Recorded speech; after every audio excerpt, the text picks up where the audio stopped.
Inside the Birds is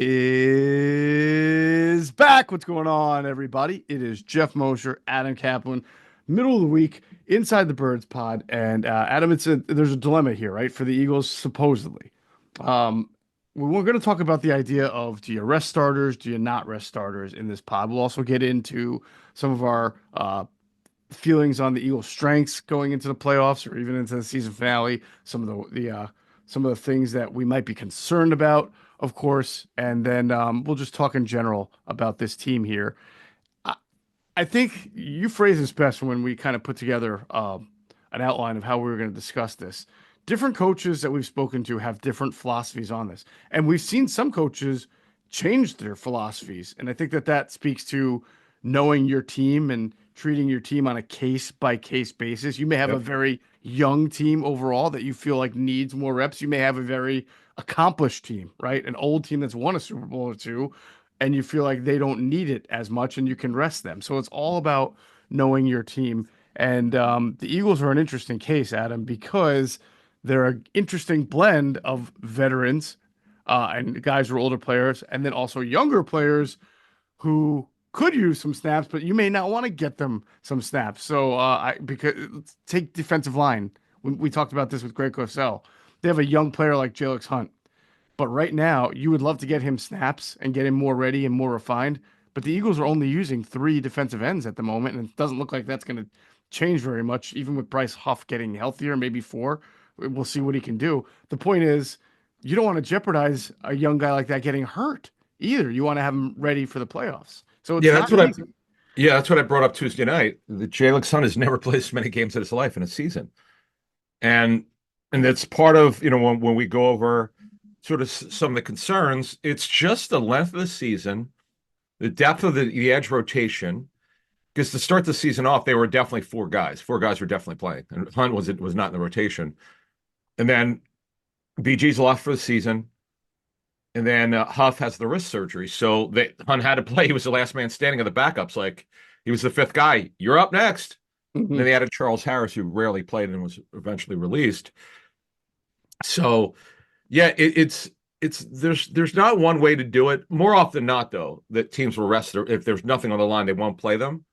However, we're going to get at something that happened to a team and it bit them in the tuchus, so to speak. It took us. Where and we have to go back a number of years, but something I remembered watching uh, actually on NFL Films. NFL Films got great access to a team, which we'll discuss uh, later in the show. Just to give you an example of how it doesn't always work, but Andy Reid's kind of changed his philosophy. We're not talking about this year, but in Philly, it was pretty much a lock. The starters were not going to play when it didn't matter. In Kansas City, he's not. It depends. It's on your point. It's what does he think that his players need? But then we're also going to talk about what Dan Campbell said after Monday night's win against the 49ers. Fascinating insight. He didn't care about competitive advantage. He doesn't worry about that stuff. He just gave out great information and he brought you inside what his thinking was.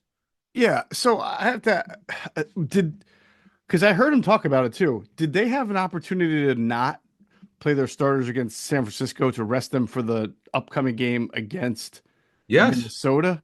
That would Yeah. have been really interesting because we talk about this in the concept of resting your team for the playoffs and then getting prepared. That would have been weird to have chosen to be able to rest your team against the Niners, maybe taking a loss, and it wouldn't have mattered because whatever you do against the Vikings the next week is what matters. But that's still regular season football. So that's an interesting and different, unique kind of challenge that Dan Campbell was presented with. And I don't think I would have blamed him if he did decide to rest his team against the Niners to get healthier for the season finale against the Vikings in a winner take all kind of game because his team has been so beat up. But as you're mentioning, he just feels like you got to play football at that point, and he played his players and he won a game.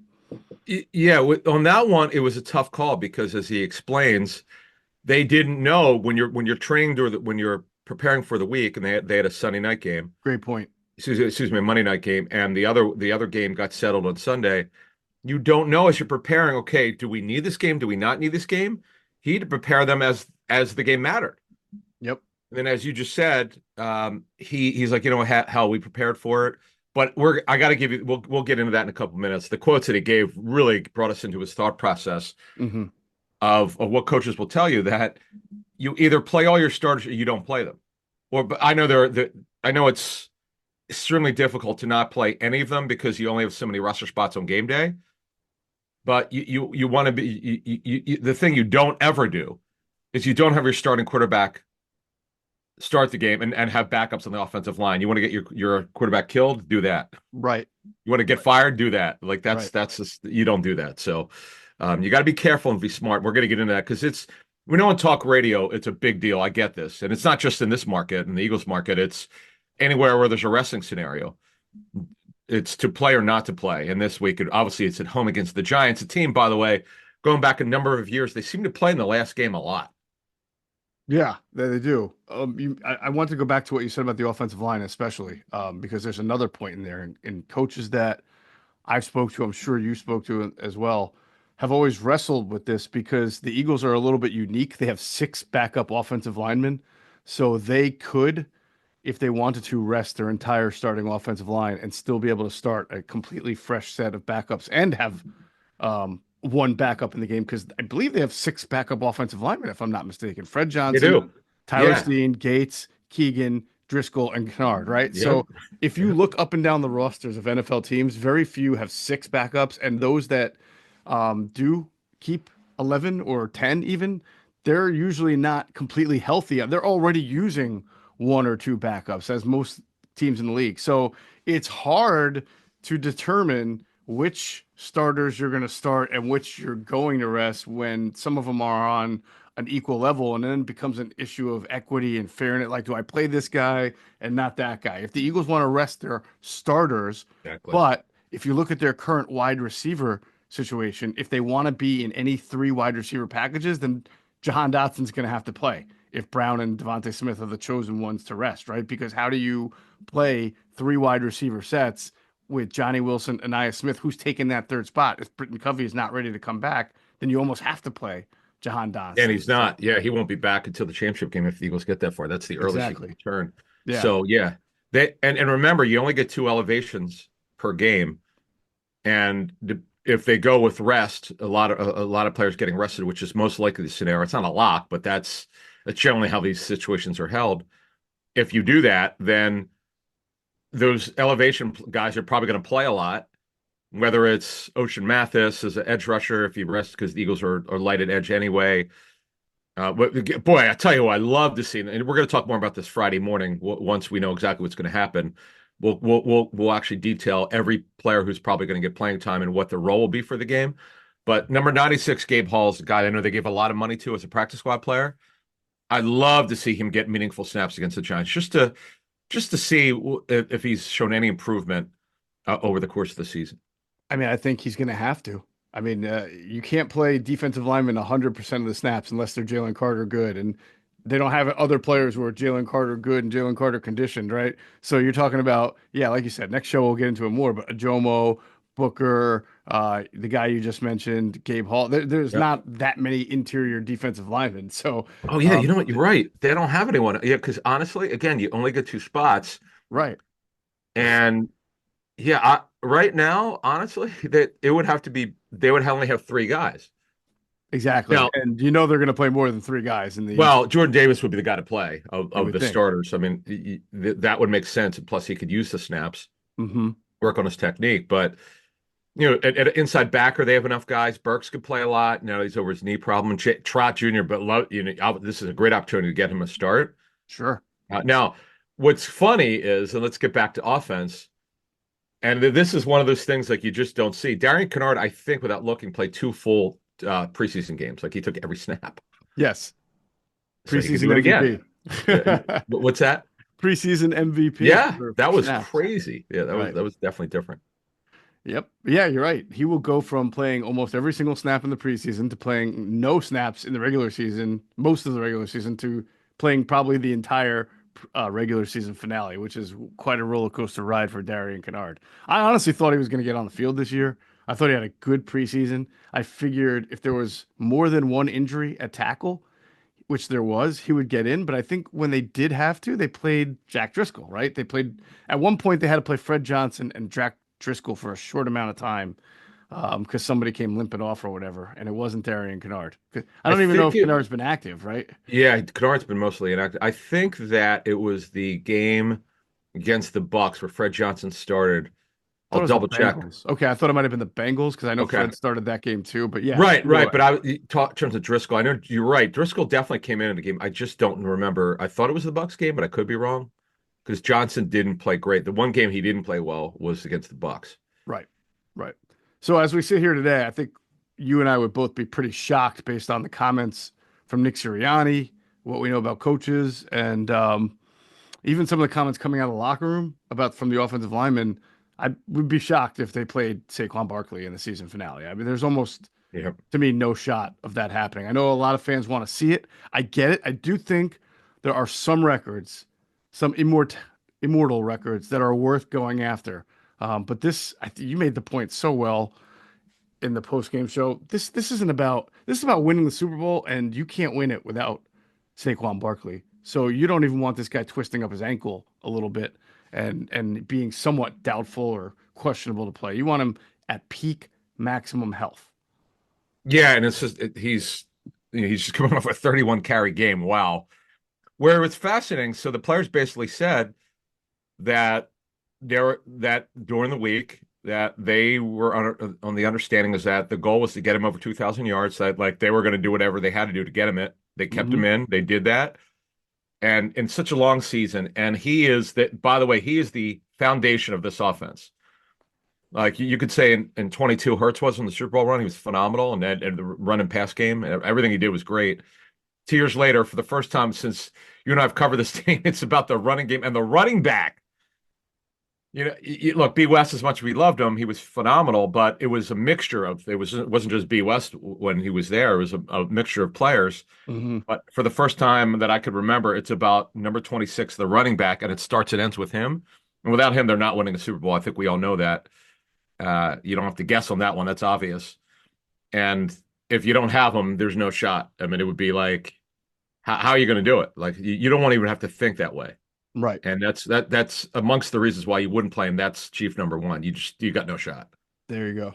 All right. Before, as we move on from this, I just wanted to ask you more on those Dan Campbell comments. I thought that what was more insightful to you or surprising to you, how honest and detailed he was about it, or just the rationale itself that a lot of people don't think about is that when you're in the situation that the Lions were in and you don't know your fate just yet, this is different than going into the playoffs where you do. That you have guys practicing at these spots and you can't just yank them out there after a week of practice and put a backup who wasn't practicing in those spots in the game and ask that person to do it. Yes, that happens when a guy gets injured and you have to throw a backup in, but there's a point about preparation, giving someone reps and then preparing them for the moment, especially the quarterback, because he mentioned Herndon Hooker. Yeah, Hendon Hooker. Yeah, Hendon who Hooker, was yeah. yeah, they're very high on. Of course, they brought Teddy Bridgewater back last Smart week, which move. Smart move, by the yeah, way. yeah, crazy. He's become a really good high school coach, and now he's pulling the Josh McCown. He's but Josh would be with his team during the week, and they bring Josh over to Friday night, so he could be there for the walkthrough on Saturday. That was one of the craziest things we've ever seen. But That was. so what Dan Campbell said after Monday night's game. So let's. I want people to hear this because this brings you into his thought process. By the way, he's like this every week. He doesn't hold anything back, with a few exceptions. He doesn't. He's not worried about because he knows when you believe you're great, you don't worry about, oh, did we give this information out? Did we give them Yeah, competitive advantage? He doesn't care. right. He And they doesn't are care great. That is yeah, a great team. yeah, and he's a great coach, and I remember you distinctly making fun of him about the bite the kneecaps when he became the head coach. You were like 1,000 people who said it. Like we didn't know, but we Yeah. didn't know about Dan Yeah. Campbell. I You did know. later discover that he was far more into the analytics of Uh-huh. coaching and then more just Yeah. the meat-headed nature of it. So Yep. I But do which we applaud him. didn't know. Yeah, He well, he was had he no was a idea. he was a I wide just tight figured end, he's man. He another was Parcells guy. Like exactly what I was just gonna I say. expect you to run through the Yeah. wall for me. Yeah. And by the way, Belichick, speaking of a Parcells guy, is way more in analytics than you think. Yes, he He tried is. to act like he wasn't, but he sure as hell was. Well, most people who know and you know about the guy behind the guy, the man behind the curtain, Ernie Adams, who Yep. Of controlled course. that whole operation there. Yes. All This right, is go funny, ahead. So but with Dan Campbell. yeah. So after the game, which they won and came back, and they played their starters to the end. So here's the immediate question, quote, you spoke about it this week, about playing the guys, not resting starters. Just talk about why this was so important for you to come out and how the guys play and get in this victory with the starters and rotation as well. Quote from Campbell, look, there's nothing easy about this, and there's a number of things you've got to decide, and we don't get to prepare those guys because you don't know what's going to happen, which he was talking about, which we talked about earlier. They didn't know leading up to the game during the practice window, which they practiced Thursday, Friday, and Saturday because they played Monday. Hmm. They didn't know what was going to go on with Minnesota. If Minnesota lost this past game, it was they won the division and they had Right. the number one seed. Right. So finish this quote. You don't know what's going to happen for second down, third down, red zone leading up to the week. That means practice. You didn't know which players you're going to be using, right? For example, like Hooker's got not getting those reps. Those are Goss reps because we don't know what's going to happen, and that's just one example. So it's not fair. I just don't believe it's fair to put a guy in who's not prepared. This is what you were talking about Hmm. to play, especially a younger player. You can only sit six guys. So who are your six? And then the other guys that don't. Who doesn't play? He's meaning who doesn't play. Right. Was it fair to them that we're not using everything we've got? We flew out there to the Bay Area. We've prepared this way. We came out to win, and that's ultimately what we came out to do. You do cross your fingers nobody gets hurt. It's tough. And we're fortunate we got out, and how that's on to the next one. Penny Sewell kind of injured his son, but apparently he's fine. Oh, thank Yeah, God. That would be yeah, yeah, terrible. yeah. Exactly. Oh God, yeah, yeah, yeah, It yeah. was nice to see them get Maben back, Reeves Maben, the linebacker. One Yeah, of the and they, two they were guys. down. He's a good special teams player, good backup because Yep. they're down three inside backers. So here's Right. another one. This is even more insightful. Here's the next quote in the question. What you said about not resting the starters, did you get even a little itch? This is great. After the Vikings won and obviously playing the starters, how does that set you up for the Vikings this week on a short week? Remember, they didn't get home till probably mid Tuesday morning. And then they do play at home Sunday night, but still it's a short week. Does this give you any kind of benefit from momentum, anything like that? Quote from Campbell. I'm probably like you guys that were all woke up at 2 a.m. or whatever this morning and it was on my mind. I thought a lot about it. I thought about it leading up to the game. I thought about it last night. I told the staff, but I ended up settling on the right thing to do was to play these guys. We owed it to the team. It was just one of those positions we're in. It's just hard to say who you're going to sit and it's not fair to ask those guys to play in a game we haven't prepared to play. That's Hmm. so important to understand that he just said that. Getting back to the quote. So that was tough. I think the biggest thing, there were things that we wanted to do better than we did last week, and we did. We cleaned a lot of things up offensively. I thought defensively, we talked about getting takeaways, and we got a lot of takeaways. So that's always there, serve you well going to the week. There was never going to be anything. We knew that what this is. You go out to the West Coast, you go, it's all good. That's what we do. This is what we do. We love it hard.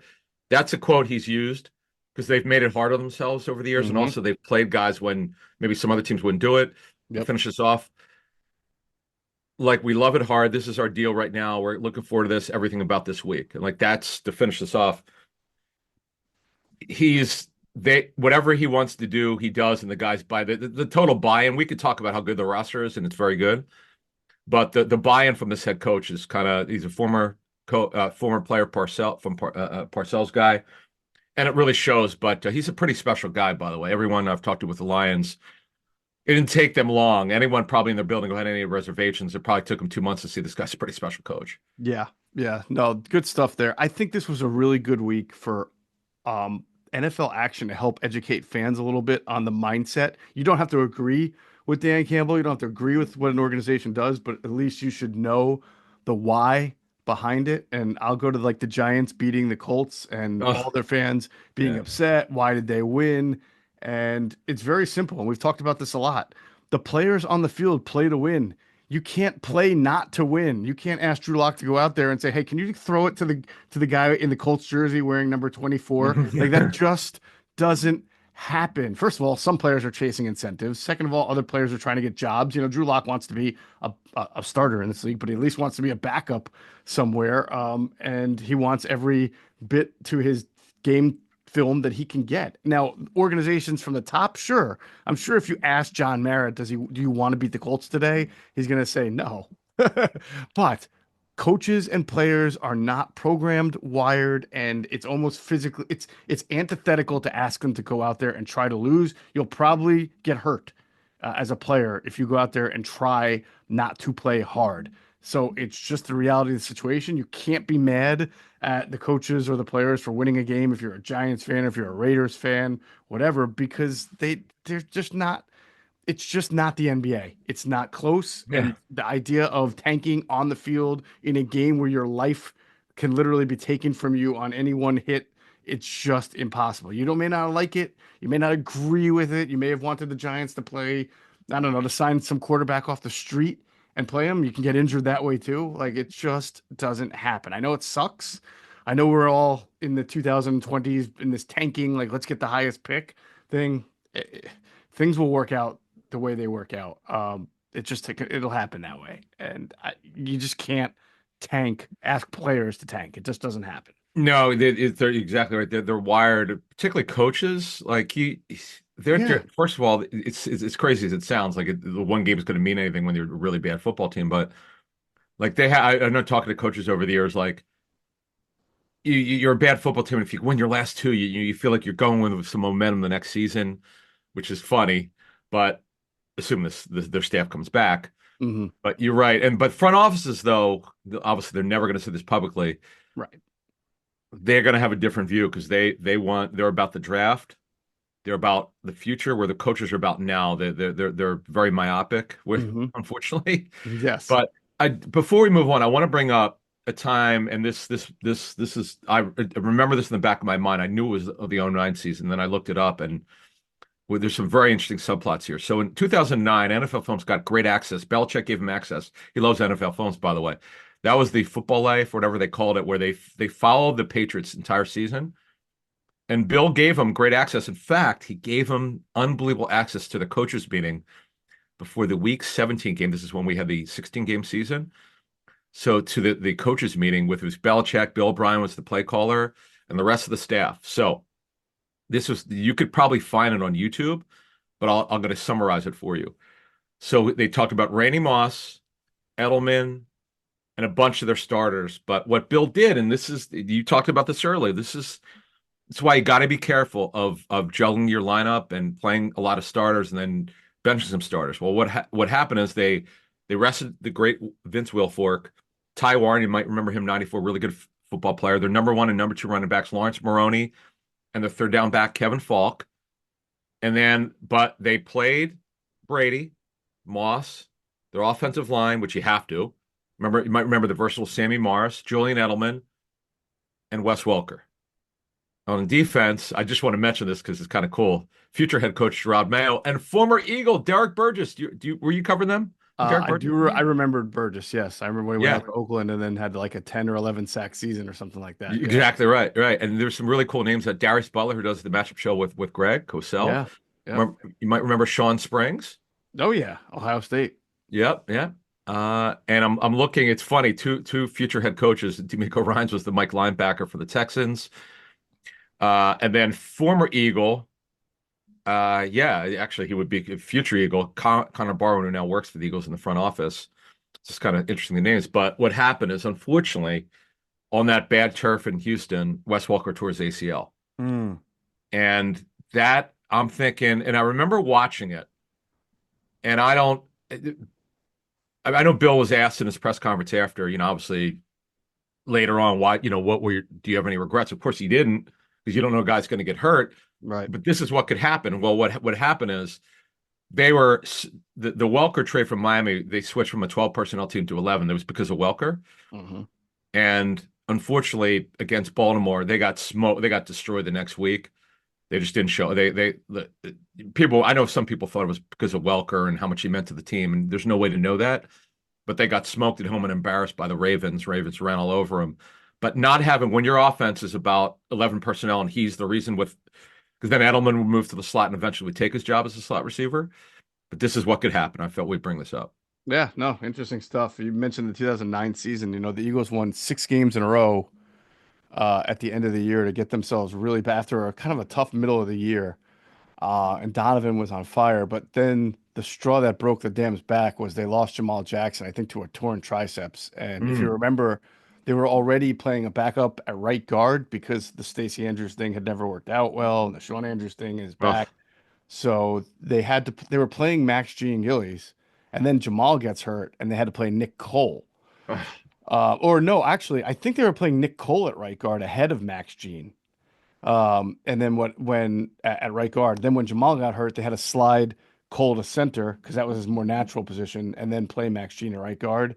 And man, you've never seen a team that won six in a row just completely defunct offensively. They got waxed by the Cowboys in the season finale, got the finish in second place. Then they had to go back to Dallas for the first round. Everybody remembers Donovan with the air guitar coming out No, there. no, don't bring that up. And then they got waxed by the Cowboys again, back to back weeks. I don't think the Eagles have ever since, and I can't remember the time, had to play the Cowboys in back to back weeks, but getting waxed by the Cowboys, it Mm. had to be the worst thing ever in Philadelphia sports history to lose to the Cowboys by a lot in back to back weeks. I think it was 24 nothing and 34-14.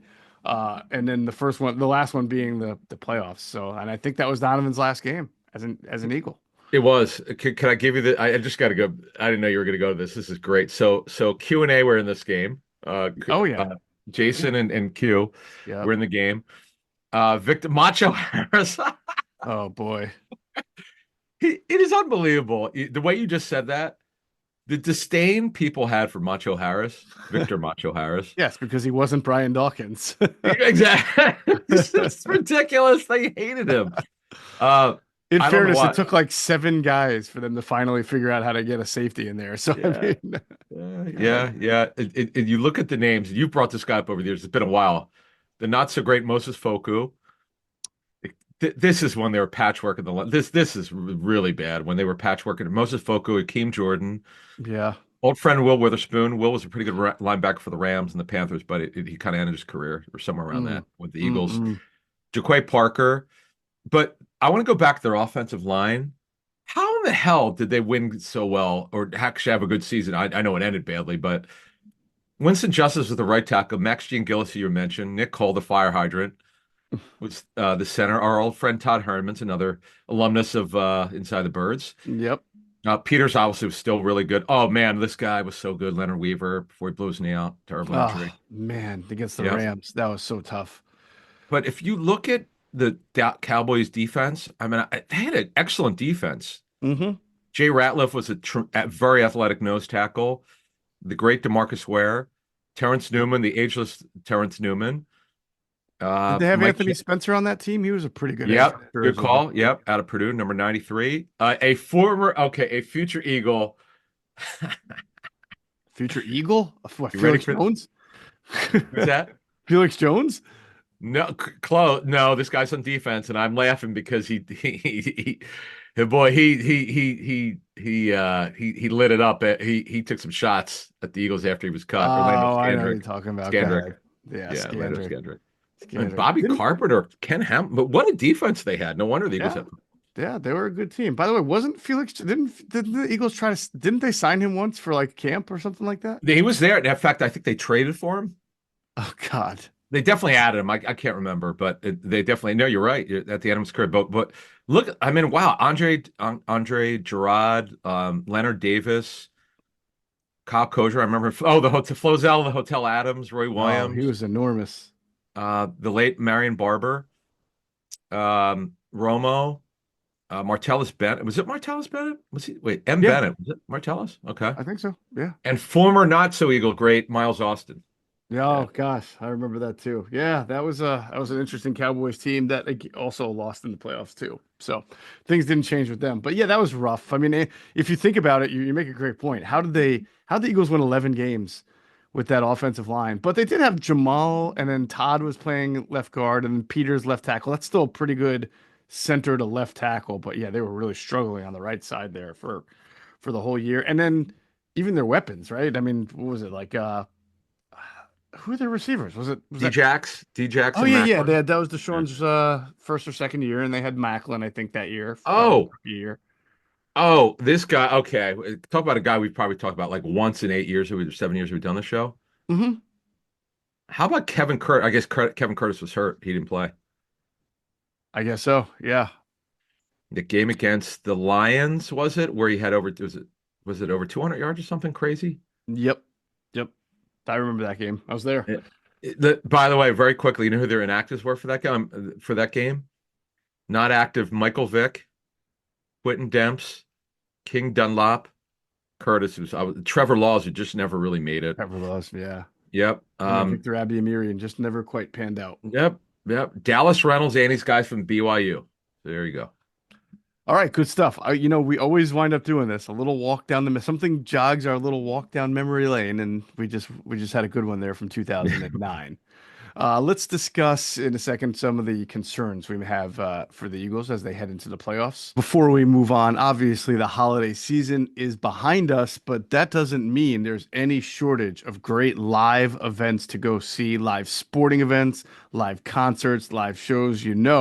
The NFL playoffs is right around the corner. You got NBA basketball, college basketball, and so many other sports you can go out and see live. And Game Time loves to help you make that live sporting event or concert event experience even better. You got to take advantage of the Game Time app's new feature. It's called Game Time Picks. It helps getting tickets to live events easier by filtering out all the fluff to show you only the incredible deals on great seats. You don't have to waste time searching through thousands of tickets. All right. You want to go to an NFL playoff game? You want to go to the link in a couple of weeks with the Eagles hosting a game? Just go to the Game Time app, check out what the prices are. If you like to sit in a certain area, Game Time will help you do that. You can even see the view from your seat, which is one of the best parts of the Game Time app. It'll just take a couple of clicks. It won't be very difficult. And you'll find that there are different tiers of deals that have great values. There's super deal, there are amazing deals. So take advantage of all those great deals and find yourself a wonderful ticket. And when you do, know that you'll be covered with the most flexible customer service policy in the ticketing industry. That includes event cancellation protection, job loss protection, and of course, the lowest price guarantee, or Game Time will credit you 110% of the difference.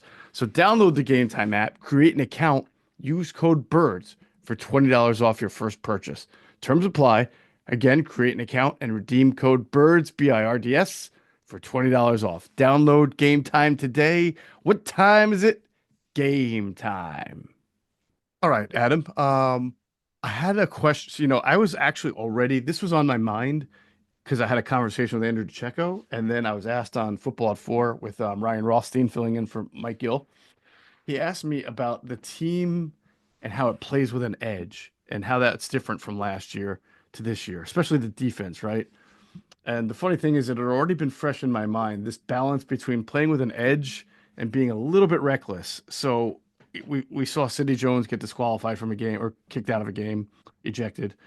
We've seen Nick Sirianni have his outbursts. We've seen CJ Gardner Johnson, who, by the way, after the game, said that he owned up to his own ejection from the Washington game, and he said he's got to grow the F up. I think that's exactly how he phrased it to Did he report. really say that? Yeah, he says, I have to grow up. Wow, awesome. So good Good accountability on that. for him, man. Jalen Carter, a guy who I think we can fairly say is a little bit marked now. I mean, they're looking for him to see if he's going to do any extracurricular stuff. So I'm not necessarily concerned per se that this team is going to unravel and they're a bunch of loose cannons. They do Yeah. have some hotheads, and it starts with the head coach. And Sidney Brown came up punching after he got blocked. He's a guy who plays. His attitude seems to reflect the way he plays, which is he can be a little bit of a hothead as well. Jalen Carter.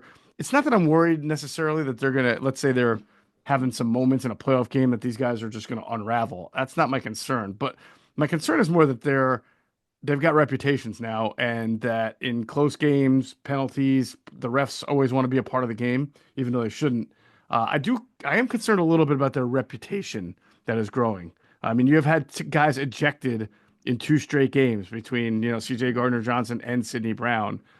And as much as the head coach can talk about maintaining composure, I mean, he goes after his own players on the sideline. Jalen Carter just 3 weeks ago. So, do you have any concern one way or another about composure for this team or being a marked target by referees because of how they've acted at times? Well, just as an addendum to what you're saying, I mean, they had 2 games ago, they had 10 accepted penalties. Right. They've had a couple games this season where the penalty numbers were really high. They've accepted penalties. Yep. And this goes to what you're talking about, the lack of discipline sometimes. It's like, guys, just understand the situation. But you can't have that in the playoffs, by the way. That's why we bring this up. Right. That's the concern. The cool thing is within that, though, this is a pretty together team. Everything we've heard behind the scenes, like this, like the chemistry, the locker room was bad last season. It's really good this year from what we're told. It doesn't mean they wouldn't lose in the first round. That's not what we're talking about. We're just talking about the stuff that was bad last season is not happening. Part of it, and if you even watch the video that from the spring, actually watched it earlier this week, you could hear Jalen Carter talk about, Jordan Davis talk about, and others about Fangio, about his old school approach, and again, you bring in guys like Clint Hurd and Vic Fangio, and the younger coaches they brought in who experienced winning. This is not a college staff that they brought in last year. They made a bad mistake. That was on several people who made that decision, who Mm-hmm. were involved in it. That was just bad. Well, like this year, the support staff's better because you've got veteran coaches, and even the younger guys kind of know Vic for the most part, and it's worked. The defense is, for the most part, play with tremendous discipline. They just don't give up big plays. They just don't. With Correct. rare exception, obviously, there's an exception to everything, but they just don't. But the discipline within the locker room's great. I like what you mentioned about CJ. By the way, if you listen or read the quotes from what Sirianni said about CJ Gardner Johnson about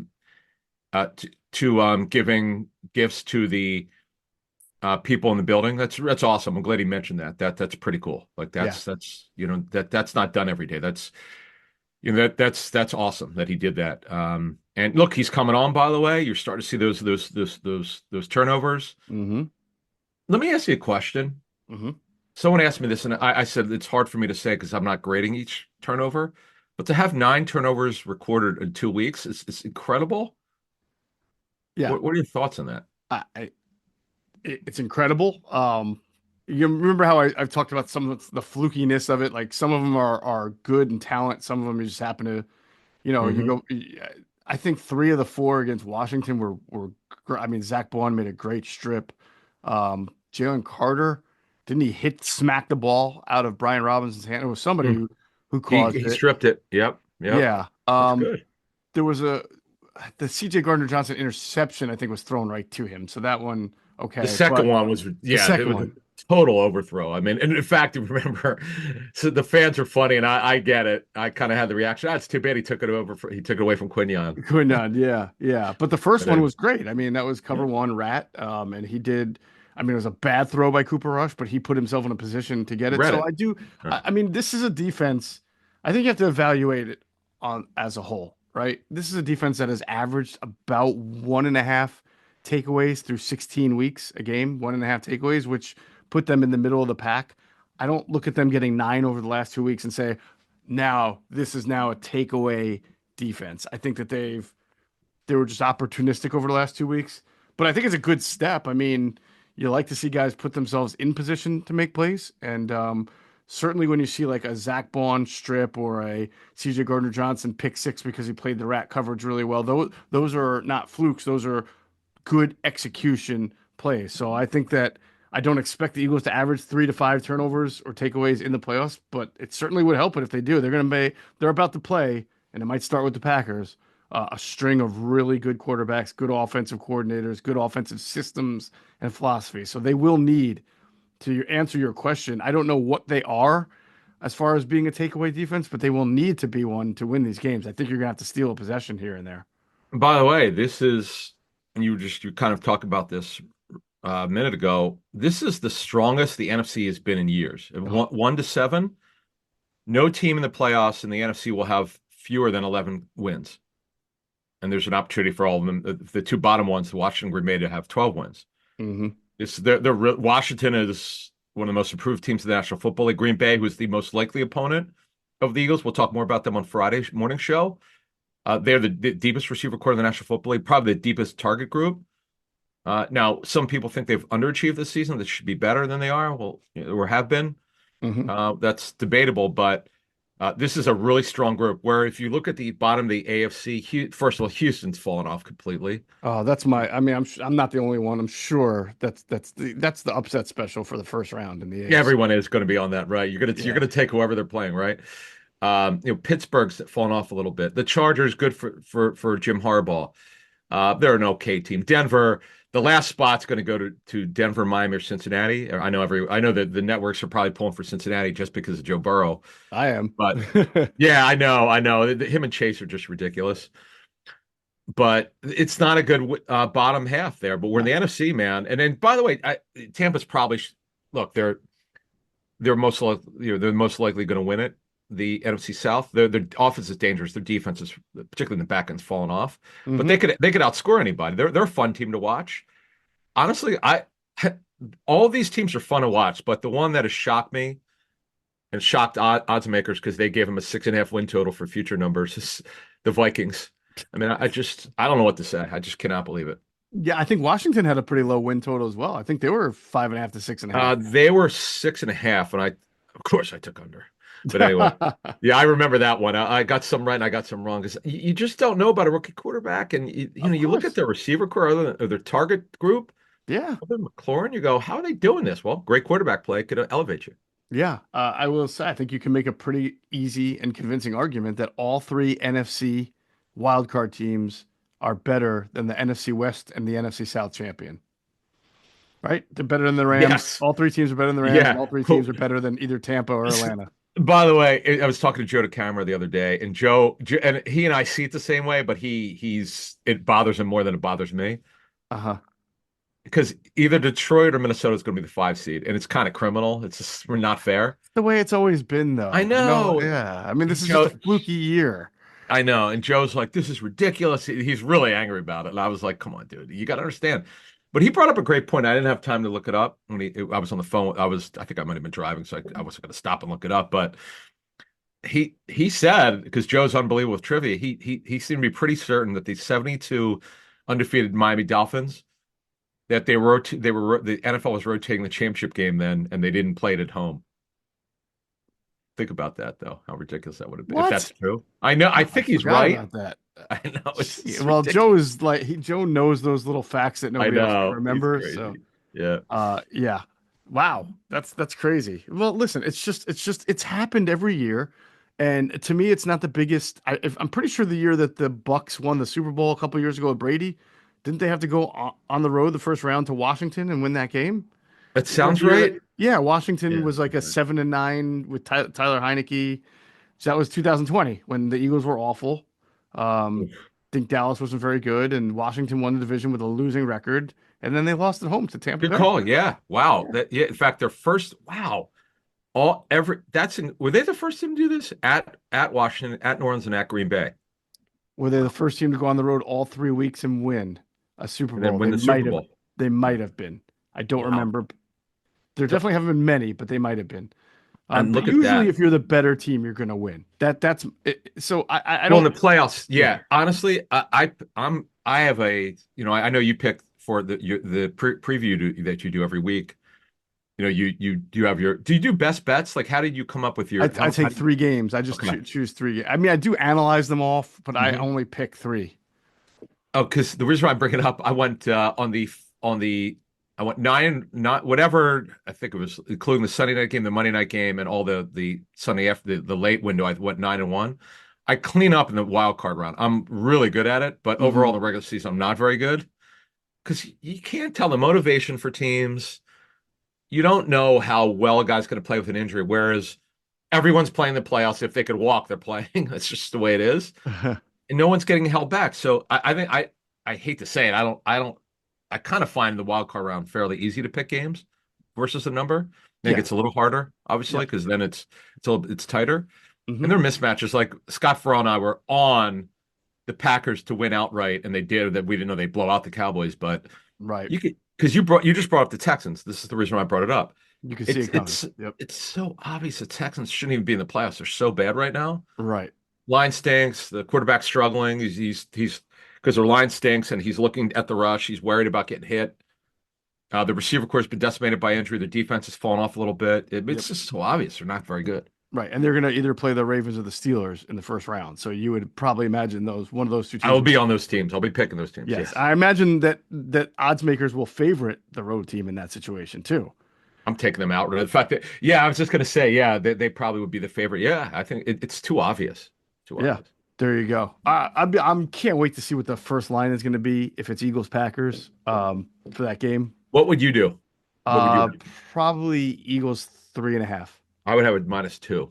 Ooh, I Minus like two and that. a half. Okay. See, Do you know the they are. Packers? The Packers have 5 losses, but the only losses are two to the Lions, two to the Vikings, and one to the Eagles. So their losses to a team that averages 13 wins this year. That's correct. Well, here's the thing, though. But here's the problem, though. If you go through the roster, okay, they lost to the Eagles. Mhm.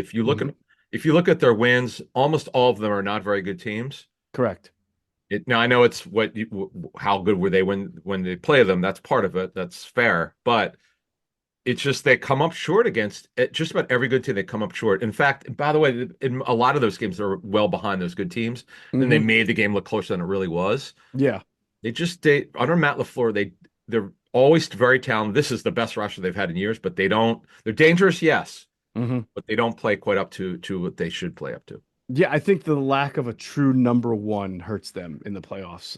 They have good weapons, but they don't have an AJ Brown. They don't have a Justin Jefferson. They don't have an Amon Yeah, Ra St. Brown. Somebody who, when you need it on third down, you just go to this guy, and that's your it's guy. And I true. think that Yeah, that could hurt them. I agree. All right, other concerns for the Eagles on offense. And by the way, this segment is brought to you by our friends at Stretch Zone. It's colder weather, the body's getting tighter. You got to get moving, you got to get stretched. Get a free 30-minute stretch by signing up at stretchzone.com. So, offensively, how about Goddard? You know, Adam, you talk about a long layoff, and he's obviously, even if he's ready, he's not going to play in the season finale. So, it's going to be about 6 weeks when he between games when he finally gets on the field. Yeah, and the conditioning, it's like one thing to be able to work out when you're on injured reserve and you ride a bike, whatever it is, or you do sprints on the side, but getting your game condition is just totally different. Now, we've talked about this lately, and this is a concern. Like their tight end blocking has just not been good enough. Calcaterra 2 games ago I mean, they struggled. We're being nice. Hmm. It's got to get better. Grant has made some strides in it, but they're and Uzama's an older player, is clearly near the end. Remember, they cut him. In fact, they cut him before they went to the final 53. That tells you that they had concerns about him. Of course, they brought him back because Goddard Right. got hurt, and Right. they foolishly cut Stoll, which is that they should have done that. He's now with Miami, Hmm. but that's a concern. That would be getting Hurts because boy, Hurts played exceptionally well against Pittsburgh. Then he gets hurt, and getting his timing back, that's a concern. Like you hope that you want to ride that momentum. Hmm. That'd be a reason, obviously, to play him, but obviously you'd have to play all their starters if he's playing. Getting Goddard back, getting his timing back, but you need his blocking back. That offensively, those would be my concerns. All right. And then with Hertz, as I mentioned in the last show, I think the new format helps him and the Eagles because they have to play in the first round, whereas the number 2 seed used to get a bye as well. Correct. So if this was the Yep. old format, Hertz would be missing the last 2 regular season games and then having a bye. So we'd have almost 3 to 4 weeks in between setting foot on a field again for a game. So I think it's good that he's only out for 2 weeks and then bam, they got to play week one. And they have to play the first week of the playoffs and he's back on the field and it's not too much time in between, not too much rust to knock off. Yeah, and it's subjective. Like you can never really know because we've talked about this before over the years with when Tony Dungy was the head coach of the Colts and they had the number 1 seed or they had a bye, first round bye, and they rested their players in the final week. Plus they had the bye, and this is a big deal. This is on the periphery probably of social media. It's Hmm. right around. I'd have to look up the year, but obviously Peyton Manning was the quarterback where Peyton went to Denver. And man, it lit up a storm on television, on ESPN and other networks about you can't see. That's why they lost because you rested the players. There's no way you know that. There's no way to know. Like Inexact but science. yeah, it's that's why we said at the top of the show, it's not one size fits all. It's all what you think you need. You're with the players every day. If you think your guys could handle it, you want to have probably crisper practices, simulate as much as you can. You can't tackle Hmm. but you want to start rolling and they were flat and some now Mike, remember what was it? Mike Vanderjagt said something to the kicker. The idiot kicker, as Yeah, and then Peyton Manning Peyton took told a him. Yeah. yeah, exactly. Yeah, exactly. And then Mike, because he had to pipe off when your kicker's piping off about the team and why they lost, But anyway, Yeah. put a I pin in think it. he called him he said something about being a drunk, liquored up kicker, or idiot kicker, or Yeah, something like that. It was funny. It yeah. was funny. All right, so those are just really the few offensive concerns we have with the Eagles. Before we get to defensive concerns, Adam, tell everybody where they can either get a gift card for Stretch Zone or get themselves stretched out themselves. Yep. Go to stretchzone.com. I gave three guys at my tennis club the gift of stretching because tennis pros who teach, they're on their feet all the time and they're super sore, their back, their quads, their hamstrings, and do like you and I do. My wife does. We're gonna get Cosell to go to the one in Mount Laurel, and I know you go to the one in Cherry Hill, but in PA, Haverford on Lancaster Avenue, right across the street from Suburban Square, Devon near the Whole Foods. See my man Tyler there. Talk about the Flyers or Eagles. He'll talk your ear off. He's a great guy. Exton and Whiteland Town Center. See Austin, Nick, Emily, or Madison, or Hassan, the manager. All great people. You might see me in there, or I know we have a handful of Inside the Birds listeners who heard me talk about it, and they go into that one. So maybe one of these days I'll see those people. It's South Philly near Graduate Hospital. I know Dave Spadaro of the Eagles goes there. Montgomery County, Elkins Park Square. Upper Dublin, Drescher in the Promenade at Upper Dublin off 611. Feasterville, Southampton Village, New Jersey, Cherry Hill on Evesham Road, where you go. Mount Laurel and Centerton Square in the Wegmans. Franklin Lakes on Franklin Ave. Northfield on Tilton Road in Princeton. And the Nassau Park Pavilion. All right. Let's get into a few defensive concerns, and I'll say, we came up with a few. One of them to me is is a little bit lower than the others. I know the Eagles gave up some rushing yards against the Cowboys. We had Greg talk about it to our Patreon group and asked Greg Cosell. He didn't think that there was any gap integrity issues there, and sometimes you're going to face a team committed to the run, and they're going to get some runs. I guarantee you, Josh Jacobs will get some 7 to 8 to 9 to 10 yard runs against the Eagles if they play each other in the first round of the playoffs.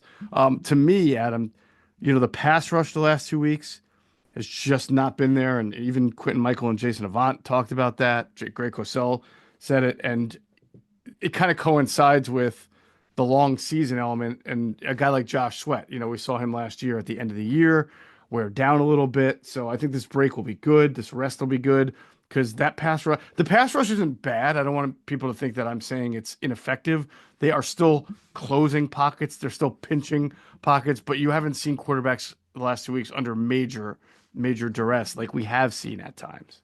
Yeah, I mean, if you're a sack person, they haven't got the sack total that you were used to. In fact, after week 6, it was like a good 7 or 8 weeks where they led the NFL in pressure rate and sacks, but the Mhm. last few games it's gone down a little bit. To me, I'm not the only person who thinks this. They look a little tired.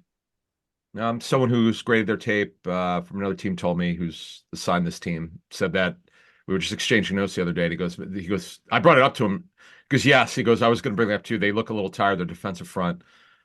He didn't mention any players though. Maybe I'll call this guy and say, hey, any of the players. I would think Jalen Hunt, just because he's never played this much, and he's obviously, as we talked at the start of the season, he wasn't going to play much this year, if at all. Right. In fact, he might have been inactive some games, and then they lost two guys, and he had to play. Um, but yeah, I would say the tackling in the first quarter, Turpin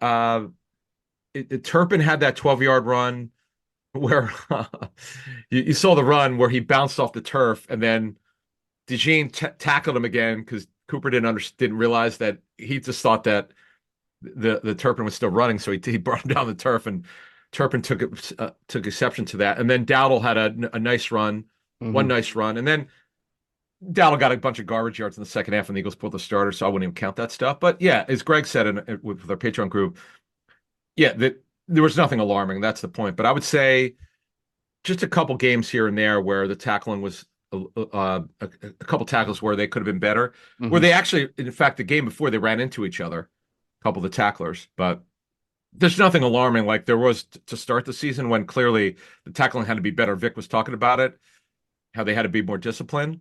they were maybe being in pads as they were in the middle of the season. Maybe that helped. Who knows? Yeah. I mean, obviously, in the first round of the playoffs, you're either facing Jordan Love or you're facing Jaden Daniels, two guys who can move around the pocket. Now, Daniels way more of a run threat than Love. Love navigates pockets. He'll run if he has to. He would rather throw first, but he can still get away from sacks using his athleticism. So those would be that would be an area you're looking at is do the Eagles finish? Do they wrap up? Hmm. Have good pass rush discipline so they don't get too north of either of those guys and let those guys have easy lanes to run through? But I don't really worry about that until it happens. This defense has been, as you mentioned at the start of the show, a disciplined defense. Even if they do lose their, you know what, sometimes they have been pretty disciplined. By the way, Daniels in that game Sunday night, asked the Falcons about Daniels. He Oh, killed them. Absolutely. I mean, with his arm and his leg, that 16 for felt 127. felt like Go ahead. 1 versus 11 sometimes. Well, no disrespect to any of the command. Yeah. I'm just saying he put the team on his back in He that. was, it was, he's, I'm trying to, every quarterback has a unique running style. Like Josh Allen's a sidewinder, Jalen's a power runner, Jalen Hmm. Hurts is a power runner. I have to watch Daniels more. Actually, I might ask some people what they think about his style. I always try to figure like Lamar's just explosive. Yeah, Although it's interesting. He's explosive, obviously, but he's a patient then explosive guy. He'll look for his hole when it goes. Then he yeah, accelerates. yeah, Everybody has a different running style. yeah. They do. I do think Daniels probably profiles closer to Lamar, but you're right. Lamar was almost like a Barry Sanders run, like he's shifty and move. And Daniel seems to be much more. He can move around, but once he gets straight line. He's like, bam, he's all like a Danian Tomlinson. See the hole, hit it, go. And he's really good at that. So you're right. Everybody has their own different running Very style, but he unique. is certainly causing a lot of problems. And good for Zach Ertz. It was nice to see him get the game-winning touchdown in that game. We're fans of Zach Ertz here, even if he plays for a division rival team. He, he He's just been. I think a he lot of can people still would be play. surprised. Don't you think people would be surprised to know he'd still be catching big time touchdowns in games in 2024? He is amazing. He is. Look, the Eagles were, they had the contract issue with him. They weren't going to extend his contract because Goddard was the younger tight end. He was the future. Can't really pay two tight ends. You can Right. pay two running backs. Some teams are willing to do that, but it's Noah Gray is one of the highest paid backup tight ends. We're talking about big money. You just don't do that. So Hmm. Zach can still play. In fact, if you're Washington, why would you not bring him back? Oh, I It's a think he fine should. season. Yeah, Yeah, absolutely. He's had a really nice year for I them. know. It wasn't just that time. I mean, he's got, let me just quickly check. I was almost For surprised fantasy, when he's I been saw it. great. Really good. Yeah, he was, what do you have? 610 yards, 61 catches for 610 and six touchdowns. Yeah, it's pretty Honestly, solid. that's more than, I mean, it's not fair because Dallas has only played 9 games, but he's been more productive than Dallas Goddard. I know, I So, know. But I would say defensively, just some small stuff. The pass rush, I would say, honestly, when you go into this thing, the playoffs here, other than getting a couple guys back from injury, they don't have any alarming concerns. Where last year, I mean, the damn bro, like you could have mentioned 10 things. mhm, There's not one thing where you go, oh boy, this is a problem. They don't have that right now. not at all. All right, a few encouraging things that we've seen in the last game and over the last 2 weeks. We'll get into that in a second. First, we're going to pause to hear a word from our friends at Sky Motor Cars. Sky Motor Cars in Westchester is a different sort of dealership. All it takes is one look at their Highline pre-owned vehicles that people all over the country want and need. Owner Brett Schulter makes sure you don't spend a dime of your money before you purchase the car. Sky Motor Cars allows you to make all the decisions regarding your next vehicle. At Sky Motor Cars, you never have to spend more than necessary. Visit SkyMotorCars.com today or call 610-918-7225. And if you hop into Sky Motor Cars out there in Westchester, PA, make sure you tell them Adam and just sent you. You will get a great deal. You will get great customer service. Take advantage of their fantastic inventory and the friendliness of buying a car or selling back a car, trading in, whatever you want to do. If not, you can go to their website, and it's a really user-friendly website, skymotorcars.com. All right. You know what? Greg pointed this out, and I thought it was really interesting. And it has been at points in the season a little bit of an issue, but Kenny Gainwell and in general, running backs and pass protection, especially against Dallas, which did try to bring some pressure, was very good. Like to see that. at this time of the year. Kenny Gainwell really did a nice job in pass pro. Well, this game against Dallas, watch him. You can see it on the all 22. He gets an outstanding block on a blitz, on a double A gap blitz. Yep. Phenomenal.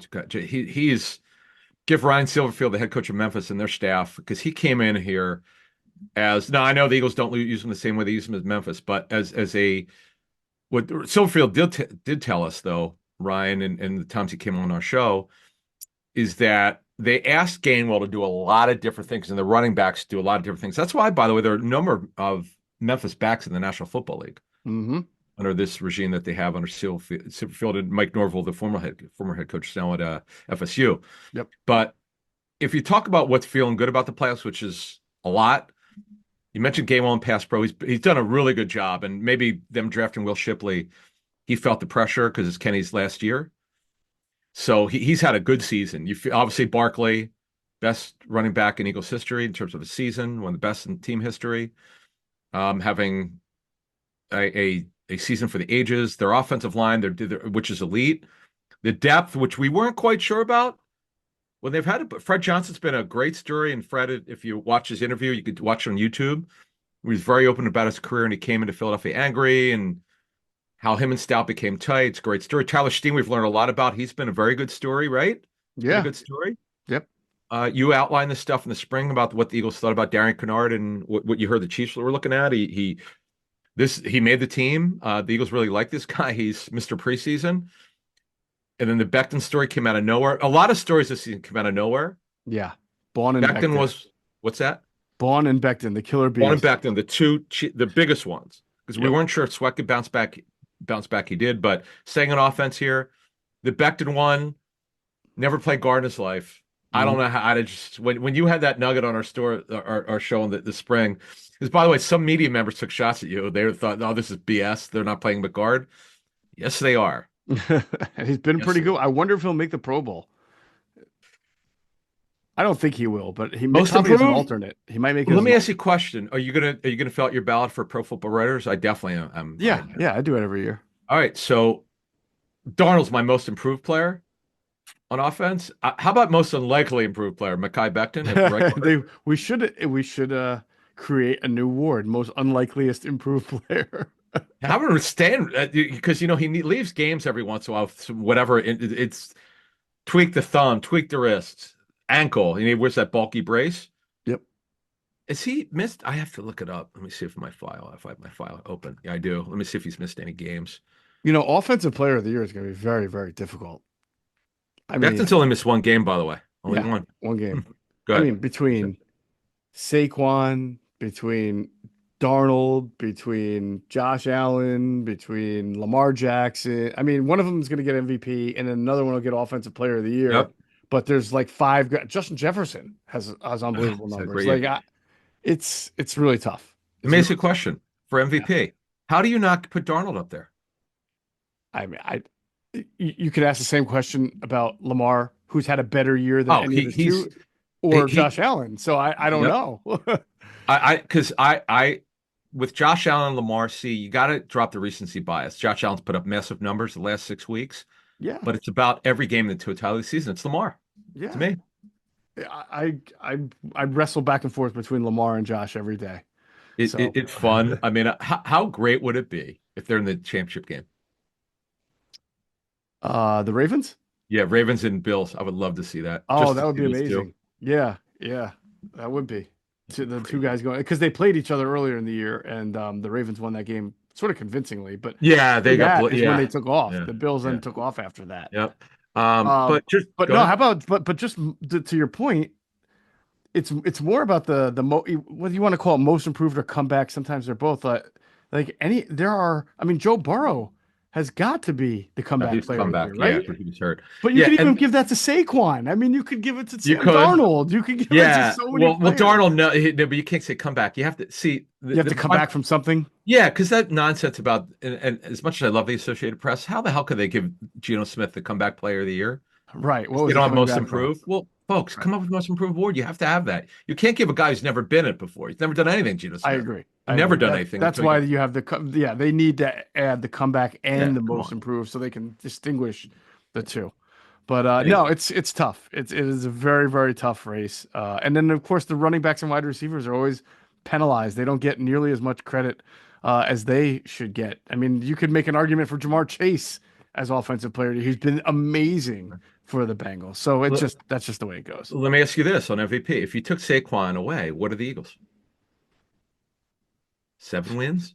6? I don't think they're that bad, but I that's I a don't great know. question. I don't know. That's why you get see that's how I differentiate between MVP and offensive player of the year. Hmm. Offensive player of the year is a numbers thing. Right. MVP is like if you take this guy away, well, if you take Lamar away from the Ravens, by the way, the Ravens defense isn't very good on the back No, end. this is the one year where you can say Lamar doesn't have as good of a supporting cast as he's had in the past. So I agree with that. I I mean, if you would took Josh Allen away from Buffalo, I really this don't know thing what they are too. because they don't have the right set Terrible. of weapons. Right. Yeah. That's Yeah, it's tough, man. It's hard, but I think Lamar's been better than overall. But getting back to I agree. what to close the show, the depth on offensive line surprisingly is very good. Hmm. You're feeling good that Hurts got himself together late in the season. AJ came on, Devontae came on. You saw, by the way, Pickett did a good job getting them the ball, and obviously Tanner McKee. So you like that the receivers got the ball back, and defensively, Yep. we don't talk about this guy enough. He is one of the Eagles' best defensive players, 93. You heard this from other teams. Greg Cosell love this guy. In fact, we had him break him down on Patreon. If you're not a Patreon member, get on there because you get to hear him break him down. It's Greg to break down what you see from a technique standpoint because Greg always talks about it, but he doesn't always break down what he sees specifically. Hmm. We had him do that. You love their defensive front. Jalen Carter is ridiculous. Milton Williams is a stud player who's going to get paid if he doesn't sign an extension, if he decides to wait. Isn't that all right? So that's a let's close it out on this. This is Yeah. fascinating. Yeah. The Eagles have three players that right off the top of my head that come to mind that in the past I feel like they would have gotten extended by now. But I'll get to those back to those three players in a second. But Joe Banner sort of surprised us when he was on with us last on our Chalk Talk Patreon Shocked me. Go ahead. platform. And then it just struck me the other day because Stephen Jones of the Cowboys said something very similar. I think the Cowboys are feeling a lot of heat to, not having a good year and the Eagles are back and all their star power. Stephen Jones said in an interview that the Eagles are obviously a great team, but they are going to have trouble being great in the future because they're about to Oh, be in salary cap. I think he said salary cap hell, or it's going to come back to haunt them. Now, people have been saying this about the Eagles for years, and it's never happened except for the COVID year where the cap went down. But two really smart people, Joe Banner and Stephen Jones, as far as executives, have looked at the Eagles' books. They know what the contracts are, and have said there are going to be some difficult decisions the Eagles are going to have to make going forward. And I think that is probably why we're sitting here today and Zach Bond still unsigned. And honestly, if you're an agent for Zach Bond or Mekhi Becton or Milton Williams, at this point, why would you re-sign with the Eagles unless you got some top of the market amazing deal, which is hard to give right now, right? I mean, like these guys are just so close to free agency and hitting it huge. And this is going to be a challenge for the Eagles going forward. it will be because the Saints, nobody credit card spends more than the Saints, and that's why they're in such rough shape. But the Eagles have been borrowing from the future with these option bonuses Yep.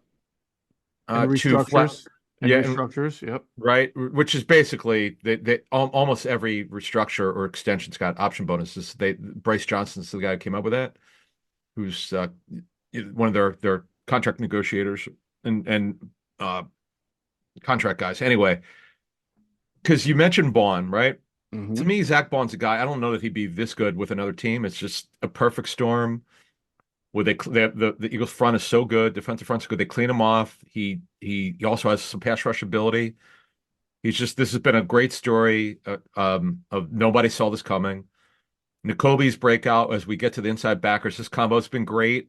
You Hmm. feel good about that going to the playoffs. By the way, he's eligible to have his contract extended after the season. Their edge improvement overall, you feel good about Nolan Smith, gradual improvement. Sweat's bounce back season. We didn't know. Honestly, I don't know. Look, he took a major pay cut. That tells you where the Eagles were with him.